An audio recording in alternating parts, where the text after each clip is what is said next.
Greetings. Welcome to the 2015-2016 Bengals whatever end of the year thing that I do. Of course, in light of the events that happened some 30 whatever hours ago, I usually, most people will know me. I put out my end of the year Bengals write-up. Obviously, this one would have been like a novel, so I just thought I'd post something, video-wise. Hopefully I'm going to try and keep this thing relatively short, but of course lots of thoughts. I should say I still have not seen the game. So I'll put that out right from the top. I've seen two real snippets of the game, and both involve one perfect, Vontaze perfect, and one good and one bad. It's the only two plays I've seen of the game, actually. The interception that should have iced the game, and then the travesty, horrificness of dirty plays that should never, ever happen. And then I have to address the Bengals fans that were at the game throwing debris and whatnot on Roethlisberger, which is completely classless and just not what we should be doing. And I understand the hatred for Pittsburgh Steelers. I have it. I truly do have it. I dislike the Pittsburgh Steelers, but not to the point of throwing things and cheering when people get injured and headhunting and things of that nature. So, thanks, Vontaze perfect, and Pac-Man Jones. I'm going to just say you got baited by Joey Porter, and that's probably going to be the end of that.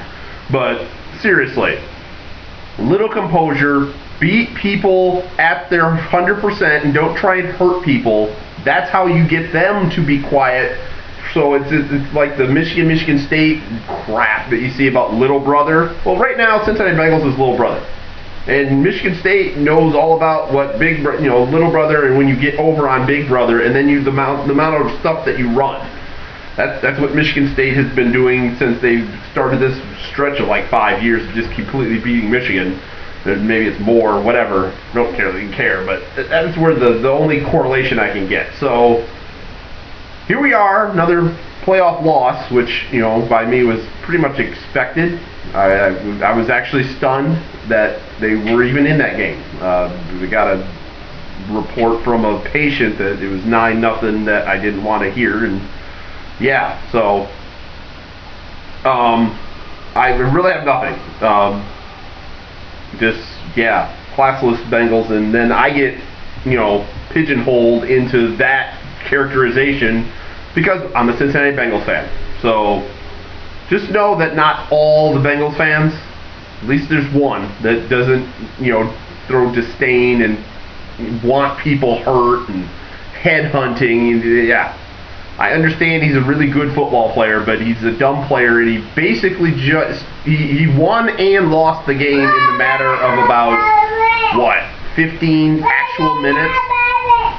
Actual 15 minutes. Lauren's in the back chiming in.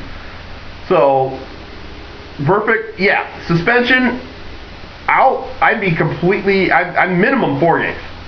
I would like a minimum of 4 game suspension for him, and then maybe we find another linebacker that doesn't need to run his emotions so high and get juked by everything. If it's 8 games, I'm cool with that too, because then I can actually try and win games and not have an implosion or some kind of kick to the groin or twisting of an ankle or whatever else. So 4 to 8 games for me for the suspension for perfect.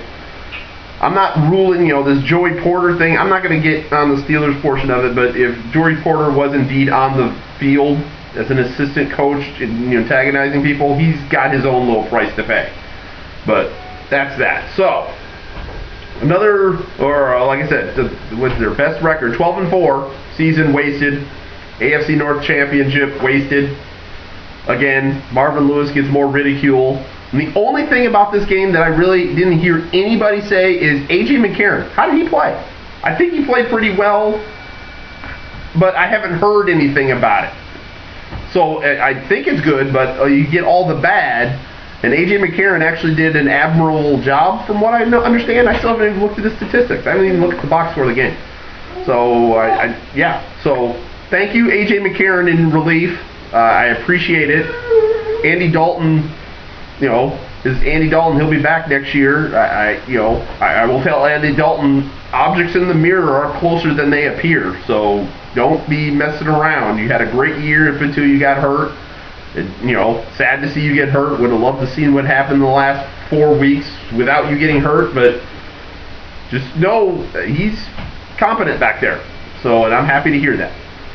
So, we move to the off season. If I do my math correctly, I think they're drafting 24. That'd be the thing, because they're the best record team of all that lost this week, and that'd be, yeah. So 24. Can I get a running back that doesn't fumble?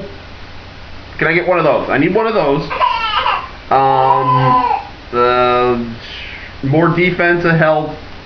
Probably a middle linebacker. That'd be nice. Get one of those that's got a cool head. Another DB. Get some more DBs. Need some of those. Love Pac-Man, but seriously, Marvin Lewis literally saved your career, and you're going to go and repay him like that.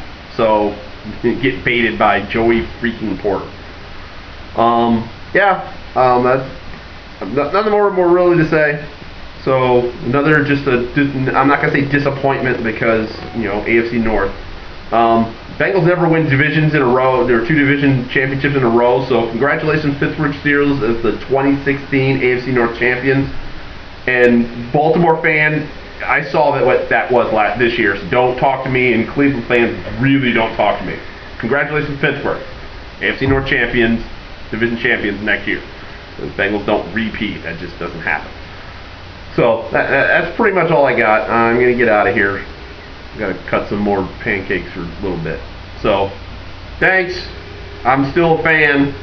It's just bad eggs sometimes, and that's where we're at. Bye.